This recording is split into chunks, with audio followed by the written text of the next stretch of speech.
ಬೆಳಗಾವಿ ಲೋಕಸಭೆ ಕಾಂಗ್ರೆಸ್ನಲ್ಲಿ ಏನಾಗ್ತಾ ಇದೆ ಅನ್ನೋದನ್ನ ನೋಡೋದಾದ್ರೆ ಬೆಳಗಾವಿಯ ಲೋಕಾಕದನದಲ್ಲಿ ಜಿದ್ದಿನ ಹೋರಾಟ ಏರ್ಪಟ್ಟಿದೆ. ಜಿದ್ದಿಗೆ ಬಿದ್ದು ಟಿಕೆಟ್ ಪಡೆದಿದ್ದಾರೆ ಸಚಿವರ ಇಬ್ಬರು ಮಕ್ಕಳು. ಬಹಳ ದೊಡ್ಡ ಟಾಸ್ಕ್ ಇದು, ತಮ್ಮ ಮಕ್ಕಳನ್ನ ಗೆಲ್ಲಿಸಿಕೊಂಡು ಬರೋದು ಇಬ್ಬರು ಸಚಿವರಿಗೂ ಬಹಳ ದೊಡ್ಡ ಚಾಲೆಂಜ್. ಈಗ ಬೆಳಗಾವಿಯ ಲೋಕಾಕದನದಲ್ಲಿ ಜಿದ್ದಿನ ಹೋರಾಟ ಏರ್ಪಟ್ಟಿದೆ. ಇಬ್ಬರು ಕಾಂಗ್ರೆಸ್ನ ಸಚಿವರು ತಮ್ಮ ಮಕ್ಕಳಿಗೆ ಟಿಕೆಟ್ ಅನ್ನ ಪಡೆಯುವಲ್ಲಿ ಸಕ್ಸಸ್ ಆಗಿದ್ದಾರೆ ನಿಜ, ಆದ್ರೆ ಮಕ್ಕಳನ್ನ ಗೆಲ್ಲಿಸಿಕೊಂಡು ಬರೋದು ಬಹಳ ದೊಡ್ಡ ಚಾಲೆಂಜ್. ಸತೀಶ್ ಜಾರಕಿಹೊಳಿ ಪುತ್ರಿ ಗೆಲ್ಲಿಸುವಂತಹ ಹೊಣೆ ಸಚಿವೆ ಲಕ್ಷ್ಮೀ ಹೆಬ್ಬಾಳ್ಕರ್ ಹೆಗಲಿಗಿದೆ. ಹೆಬ್ಬಾಳ್ಕರ್ ಪುತ್ರನನ್ನ ಗೆಲ್ಲಿಸೋ ಹೊಣೆ ಸತೀಶ್ ಜಾರಕಿಹೊಳಿ ಹೆಗಲಿದೆ. 2 ತಿಂಗಳ ಹಿಂದೆನೇ ಲೋಕಸಭಾ ಕ್ಷೇತ್ರದ ಉಸ್ತುವಾರಿಯನ್ನ ನೇಮಕ ಮಾಡಲಾಗಿತ್ತು. ಮೃಣಾಲ್ ಗೆಲ್ಲೋದಕ್ಕೆ ಜಾರಕಿಹೊಳಿ ಬ್ರದರ್ಸ್ ಹಲವು ಸವಾಲುಗಳನ್ನ ಎದುರಿಸಬೇಕಾಗತ್ತೆ. ಸಹೋದರರ ಸವಾಲು ಎದುರಿಸಿ ಹೆಬ್ಬಾಳ್ಕರ್ ಪುತ್ರನನ್ನ ಗೆಲ್ಲಿಸ್ತಾರಾ ಸತೀಶ್ ಜಾರಕಿಹೊಳಿ? ಹೆಬ್ಬಾಳ್ಕರ್ ವಿರುದ್ಧ ಸೇಡಿಗೆ ಜಾರಕಿಹೊಳಿ ಸಹೋದರರ ತಂತ್ರ ನಡೆದಿದೆ. ಸತೀಶ್ ಜಾರಕಿಹೊಳಿ ಲಕ್ಷ್ಮೀ ಹೆಬ್ಬಾಳ್ಕರ್ ತಂತ್ರ ಪ್ರತಿತಂತ್ರ ಬಹಳ ಜೋರಾಗಿದೆ. ಒಂದ್ ವೇಳೆ ಬೆಳಗಾವಿಯಲ್ಲಿ ಹಿನ್ನಡೆಯಾದ್ರೆ ಚಿಕ್ಕೋಡಿಯಲ್ಲೂ ಕೂಡ ಕಾಂಗ್ರೆಸ್ಗೆ ಒಳ ಏಟು ಬೀಳತ್ತೆ. ಇದು ಇರುವಂತಹ ಆತಂಕ. ಈಗ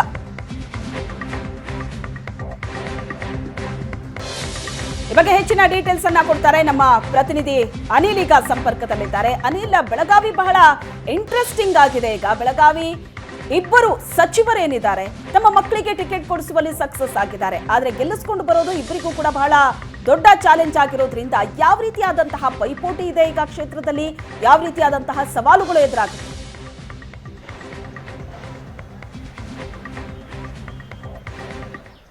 ಶ್ವೇತಾ, ಲೋಕಸಭೆ ಚುನಾವಣೆ ಘೋಷಣೆ ಆಗಿರುವಂಥದ್ದು, ಅದರಲ್ಲೂ ಪ್ರಮುಖವಾಗಿ ಕಾಂಗ್ರೆಸ್ನ 2 ಪ್ರಭಾವಿ ರಾಜಕೀಯ ಕುಟುಂಬಗಳು, ಬೆಳಗಾವಿ ಜಿಲ್ಲೆ 2 ಪ್ರಭಾವಿ ರಾಜಕೀಯ ಕುಟುಂಬಗಳ ಕುಡಿಗಳು ಇದೀಗ ಕಣದಲ್ಲಿರುವಂಥದ್ದು. ಬೆಳಗಾವಿಯಿಂದ ಸಚಿವ ಲಕ್ಷ್ಮೀ ಹೆಬ್ಬಾಳ್ಕರ್ ಪುತ್ರ ಮೃಣಾಲ್ ಹೆಬ್ಬಾಳ್ಕರ್ ಕಣದಲ್ಲಿದ್ರೆ, ಅತ್ತ ಉಸ್ತುವಾರಿ ಸಚಿವ ಸತೀಶ್ ಜಾರಕಿಹೊಳಿ ಅವರ ಪುತ್ರಿ ಪ್ರಿಯಾಂಕಾ ಜಾರಕಿಹೊಳಿ ಅವರು ಚಿಕ್ಕೋಡಿಯಿಂದ ಸ್ಪರ್ಧಿಸುತ್ತಿರುವಂಥದ್ದು. ಹೀಗಾಗಿ ಲಕ್ಷ್ಮೀ ಹೆಬ್ಬಾಳ್ಕರ್ ಹೆಗಳಿಗೆ ಇದೀಗ ಪ್ರಿಯಾಂಕಾ ಜಾರಕಿಹೊಳಿ ಗೆಲ್ಲಿಸುವ ಜವಾಬ್ದಾರಿ ಇದ್ರೆ, ಮೃಣಾಲ್ ಹೆಬ್ಬಾಳ್ಕರ್ನ ಗೆಲ್ಲಿಸುವ ಜವಾಬ್ದಾರಿ ಸತೀಶ್ ಜಾರಕಿಹೊಳಿಗೆ ಇರುವಂತದ್ದು. ಈ ಹಿಂದೆ 2023 ವಿಧಾನಸಭೆ ಚುನಾವಣೆ ಇತ್ತು. ಆ ಸಂದರ್ಭದಲ್ಲಿ ಲಕ್ಷ್ಮೀ ಹೆಬ್ಬಾಳ್ಕರ್ನ ಸೋಲಿಸಬೇಕು ಅಂತೇಳಿ ಸ್ವತಃ ರಮೇಶ್ ಜಾರಕಿಹೊಳಿ ಅವರು ಸಾಕಷ್ಟು ತಂತ್ರಗಾರಿಕೆಯನ್ನ ಮಾಡಿದ್ರು. ಅದಕ್ಕಾಗಿ ಮರಾಠ ಕ್ಯಾಂಡಿಡೇಟ್ ನ ಗ್ರಾಮೀಣ ಪ್ರದೇಶದಲ್ಲಿ ಹಾಕಿಸುವಲ್ಲಿ ಕೂಡ ಯಶಸ್ವಿಯಾಗಿದ್ರು. ಆದ್ರೆ ಸತೀಶ್ ಲಕ್ಷ್ಮೀ ಹೆಬ್ಬಾಳ್ಕರ್ ಅವರು ದೊಡ್ಡ ಮಟ್ಟದ ಗೆಲುವನ್ನ ಸಾಧಿಸಿರುವಂತದ್ದು. ಆ ಸಂದರ್ಭದಲ್ಲಿ ಜಾರಕಿಹೊಳಿ ಅವರ ತಂತ್ರ ಕೂಡ ವಿಫಲವಾಗಿರುವಂತದ್ದು. ಹೀಗಾಗಿ ಈಗ ಮೃಣಾಲ್ ಹೆಬ್ಬಾಳ್ಕರ್ ಇದ್ದಾರೆ, ಅವರನ್ನ ಸೋಲಿಸಬೇಕು ಅಂತೇಳಿ ಸ್ವತಃ ಬಾಲಚಂದ್ರ ಜಾರಕಿಹೊಳಿ ಹಾಗೂ ರಮೇಶ್ ಜಾರಕಿಹೊಳಿ ಅವರು ಇದೀಗ ಹಠಕ್ಕೆ ಬಿದ್ದಿರುವಂತದ್ದು.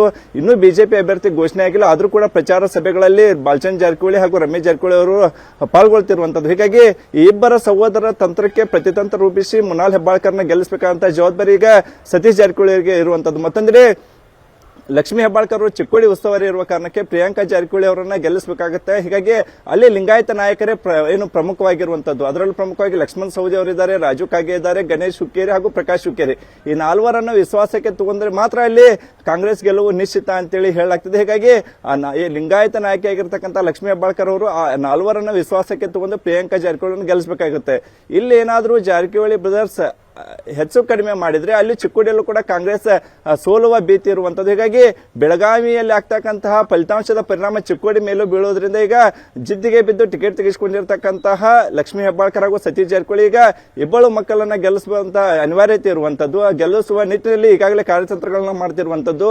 ಇಬ್ಬರು ಅಹಿಂದ ನಾಯಕರಾಗಿ ಸತೀಶ್ ಜಾರಕಿಹೊಳಿ ಅವರು ಹೊರಮಿದ್ರೆ, ಇತ್ತ ಲಿಂಗಾಯತ ನಾಯಕಿಯಾಗಿ ಲಕ್ಷ್ಮೀ ಹೆಬ್ಬಾಳ್ಕರ್ ಅವರು ಕೂಡ ಹೊರಹೊಮ್ಮತಿರುವಂತದ್ದು. ಅದರಲ್ಲೂ ಪ್ರಮುಖವಾಗಿ ಚಿಕ್ಕೋಡಿಯಲ್ಲಿ ಅಹಿಂದ ಮತಗಳು ಜಾಸ್ತಿ ಇದ್ರೂ ಕೂಡ ಲಿಂಗಾಯತ ಮತಗಳು ನಿರ್ಣಾಯಕವಾಗಿರುವಂತದ್ದು. ಬೆಳಗಾವಿಯಲ್ಲಿ ಲಿಂಗಾಯತ ಮತಗಳು ಅತಿ ಹೆಚ್ಚಿದ್ರು ಕೂಡ ಅಹಿಂದ ಮತಗಳು ನಿರ್ಣಾಯಕವಾಗಿರುವಂತದ್ದು. ಹೀಗಾಗಿ ಈ ಬಾರಿಯ ಏನು ಜಿದ್ದಾಜಿದ್ದಿ ಇದೆ, ಹೀಗಾಗಿ ಸಾಕಷ್ಟು ಕುತೂಹಲನ ಕೇಳಿಸ್ತಿರುವಂತದ್ದು.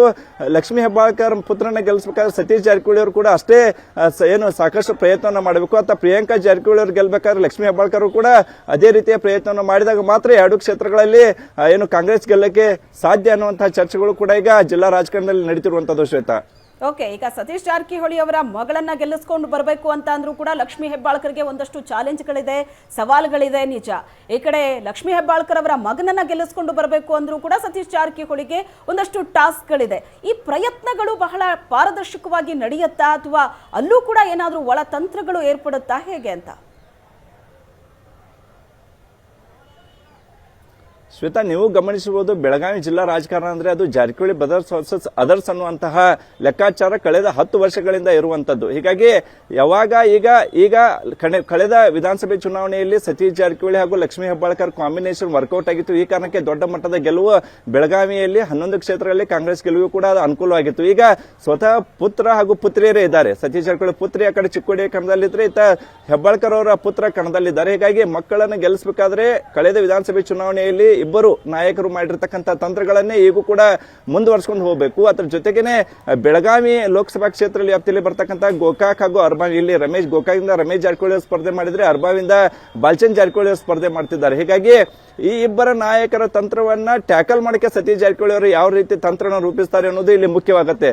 ಒಂದು ವೇಳೆ ಏನಾದ್ರೂ ಬೆಳಗಾವಿಯಲ್ಲಿ ಹೆಚ್ಚು ಕಡಿಮೆ ಆದ್ರೆ ಇದರ ಒಳಯೇಟಿನ ಪರಿಣಾಮ ಚಿಕ್ಕೋಡಿ ಮೇಲೂ ಬೀಳುತ್ತೆ. ಅಲ್ಲಿ ಚಿಕ್ಕೋಡಿಯಲ್ಲೂ ಕೂಡ ಲಿಂಗಾಯತ ನಾಯಕರಂತ ಲಕ್ಷ್ಮಣ್ ಸವದಿ ಅವರಿದ್ದಾರೆ, ಪ್ರಕಾಶ್ ಹುಕ್ಕೇರಿ ಅವರಿದ್ದಾರೆ, ರಾಜು ಕಾಗೆ ಇದ್ದಾರೆ, ಅದ್ರ ಜೊತೆ ಗಣೇಶ್ ಹುಕ್ಕೇರಿ ಅವರಿದ್ದಾರೆ.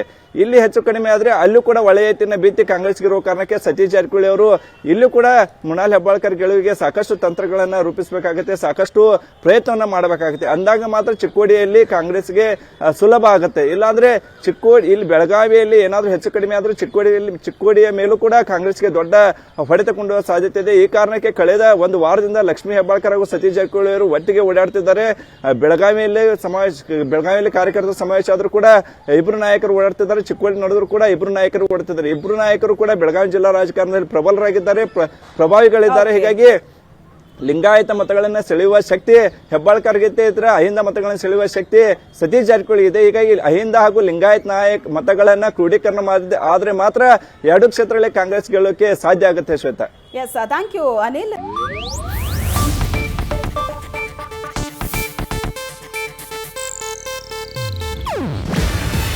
ಇದು ಏಷ್ಯಾನೆಟ್ ನ್ಯೂಸ್ ನೆಟ್ವರ್ಕ್ ಪ್ರಸ್ತುತಿ. ನೀವು ನೋಡ್ತಿದ್ದೀರಾ ಏಷ್ಯಾನೆಟ್ ಸುವರ್ಣ ನ್ಯೂಸ್.